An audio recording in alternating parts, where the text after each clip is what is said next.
Tem que acreditar. Desde cedo a mãe da gente fala assim: filho, por você ser preto, você tem que ser 2 vezes melhor. Aí passado alguns anos eu pensei: como fazer 2 vezes melhor se você está pelo menos 100 vezes atrasado? Pela escravidão, pela história, pelo preconceito, pelos traumas, pelas psicoses, por tudo que aconteceu. 2 vezes melhor como? Ou melhora, você é o melhor ou é o pior de uma vez. Sempre foi assim. Você vai escolher o que estiver mais perto de você, o que estiver dentro da sua realidade. Você vai ser 2 vezes melhor como? Quem inventou isso aí? Quem foi o pilantra que inventou isso aí? Acorda pra vida, rapaz. A escravidão no Brasil foi implantada no início do século XVI. Em 1535, chegou a Salvador o primeiro navio com negros escravizados. As primeiras pessoas a serem escravizadas na colônia foram os indígenas. Posteriormente, negros africanos seriam capturados em possessões portuguesas, como Angola e Moçambique, e regiões como o Reino do Daomé, e trazidos à força ao Brasil para serem escravizados.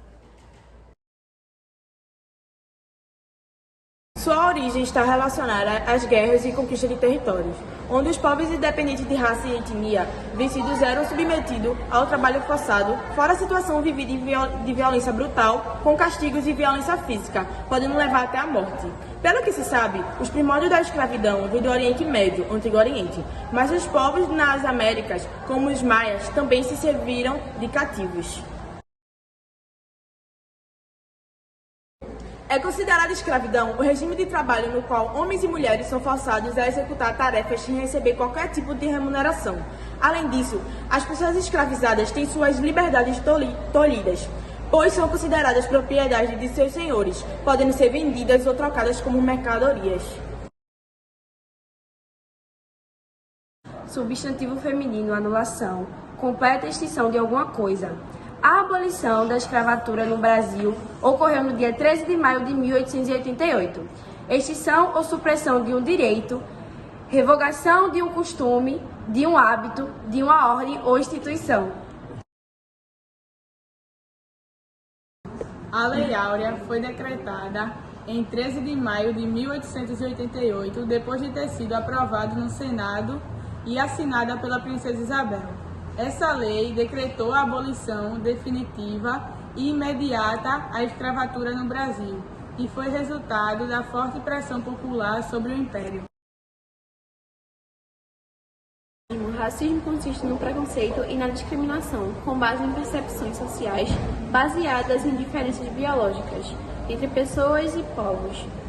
Tem base em diferentes motivações, em especial as características físicas e outros traços do comportamento humano. Para combater a discriminação social, no dia 3 de julho de 1951, foi instituída a primeira lei contra o racismo no Brasil, mas foi modificada em 1985, transformando essas práticas em crime inafiançáveis e ampliando as penas para até 5 anos de prisão. Portanto, no dia 3 de julho é comemorado o Dia de Combate à Discriminação. Negritude é um sentimento de orgulho da identidade negra e conscientização do valor e da riqueza cultural dos negros. Negritude é um movimento literário afro-franco-caribenho baseado na concepção de que há um vínculo cultural compartilhado por africanos negros e seus descendentes onde quer que eles estejam no mundo. O termo negritude é uma referência e uma homenagem à cultura ancestral do povo de origem africana que foi trazido à força e duramente escravizado por séculos no Brasil. É o símbolo de luta, da resistência e a consciência de que a negritude não é inferior e que o negro tem seu valor e seu lugar na sociedade. Você já teve dúvida sobre qual é a cor da sua pele? Ou dificuldade para responder se é branco, pardo, preto ou amarelo? O Brasil é um país historicamente miscigenado e falar sobre identidade racial aqui no Brasil ainda é tabu, mas é quando a gente silencia que fica mais difícil de se entender tudo isso. O racismo é complexo e tem muitas variantes. Quanto mais escura a cor da pele da pessoa for, mais chance ela tem de sofrer racismo. A discriminação por tonalidade de pele chama-se colorismo. que é basicamente um preconceito que pode acontecer com pessoas de pele negra. Mas assim como o racismo funciona de forma estrutural na sociedade brasileira, está ligada ao processo de embranquecimento no país, criando relações e cenários desiguais de acordo com o tom de pele. Isso está presente em nosso cotidiano, mas passa despercebido na maioria das vezes, justamente por não ser reconhecido. Pigmentocracia é uma das faces do racismo, na qual sujeitos com diferentes tons de pele são tratados de acordo com os sentidos sociais que revestem seus grupos étnicos. Na qualidade de pigmento, o negro é essência de cor, enquanto a raça é presença política deixada no corpo sob a forma de uma face biológica. A paleta de cores que separa o negro do branco dito como puro é enorme, e cada tom diz sobre suas partes específicas, seja ele em entendimento coletivo ou individual. Supostamente, a cor da pele dentro de um sistema socioeconômico informa a qualidade de um sujeito, sua índole, classe social e ou sexualidade. O racismo é sempre um tema muito atual, que constrói socialmente distinções além do visível, mas sua discussão se encaixa na hipocrisia do politicamente correto. Mas em uma sociedade cuja miscigenação alcançou todos os níveis possíveis, a segregação de uma raça se dá pelas diferentes internas existentes entre tons de pele que privam o negro do reconhecimento de determinadas pretensões da identidade. O termo passabilidade significa a possibilidade de uma pessoa ser lida socialmente como membro de um grupo identitário diferente do seu pertencimento originário. Ou seja, é a capacidade de uma pessoa negra se passar por branca ou de uma pessoa trans se passar por cisgênera, por exemplo.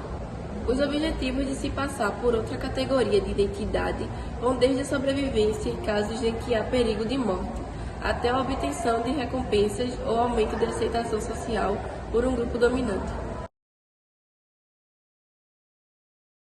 A interseccionalidade é a interação entre dois ou mais fatores sociais que definem uma pessoa. Questões de identidade como gênero, etnia, raça, localização geográfica ou mesmo idade não afetam uma pessoa separadamente. Ao contrário, combinam-se de diferentes formas, gerando diversas desigualdades ou vantagens. Pardo é o mesmo que mulato, são descendentes brancos e negros.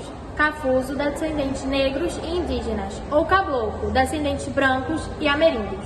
Ou seja, é uma pessoa com diferentes ascendências étnicas, que são baseadas numa mistura de cores de peles entre brancos, negros e indígenas.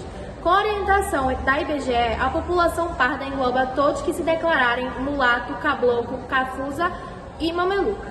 Os pardos se fazem muito presentes na população brasileira. Isso é mostrado em uma pesquisa de 2021, sendo contado 47% de pessoas declaradas mulatas, tendo a diferença de 2,4% desde 2012, quando foi feita a última pesquisa. O que é uma eugenia? A eugenia é a seleção de seres humanos com base em suas características hereditárias, com o objetivo de melhorar as gerações futuras. O pensamento eugenista defendia a ideia de que as qualidades raciais das futuras gerações dependeriam de um controle social que viesse melhorando da espécie humana. Para isso, desenvolveram diversos métodos que tentassem impedir que maus elementos se reproduzissem, sobretudo indivíduos de raça negra.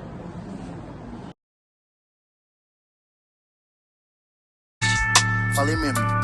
A prata é um metal com poder de reflexão muito elevado. Do latim argentum significa brilhante. Nossa pele é de prata. Ela reflete luz.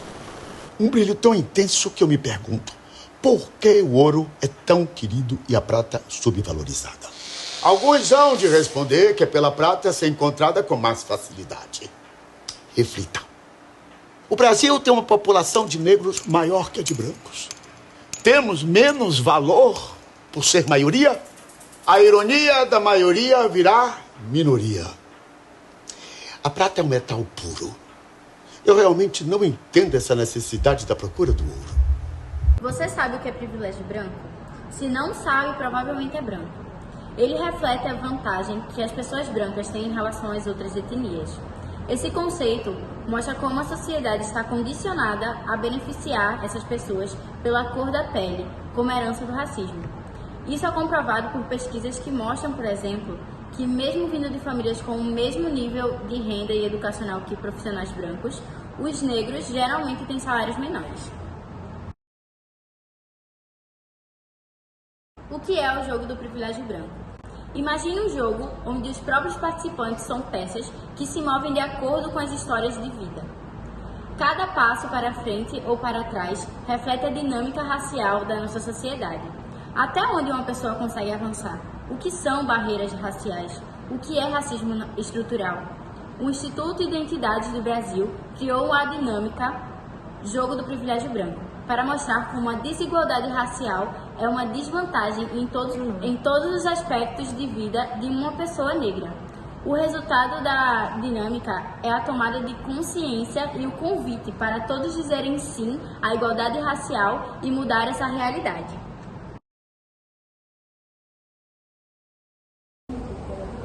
Clareamento racial, branqueamento racial ou simplesmente branqueamento é uma ideologia que era amplamente aceita no Brasil entre 1889 e 1914. Como a solução para o excesso de indígenas, mestiços e negros, é um processo que tem por objetivo a ocultação de bens, capitais ou produtos com a finalidade de lhes dar uma aparência final de legitimidade, procurando assim dissimular a origem criminosa de capitais, bens ou produtos. A branquitude refere-se à identidade racial branca. A branquitude se constrói. A branquitude é um lugar de privilégio simbólico, subjetivo e objetivo. Isso é, matérias palpáveis que colaboram para a construção social e reprodução do preconceito racial, discriminação racial, injusta e racismo. Uma pesquisadora proeminente desse tema, Hans Frankenberg, define a branquitude como um lugar estrutural de onde o sujeito branco vê os outros e si mesmo uma posição de poder, um lugar confortável do qual se pode atribuir ao outro aquilo que não se atribui a si mesmo.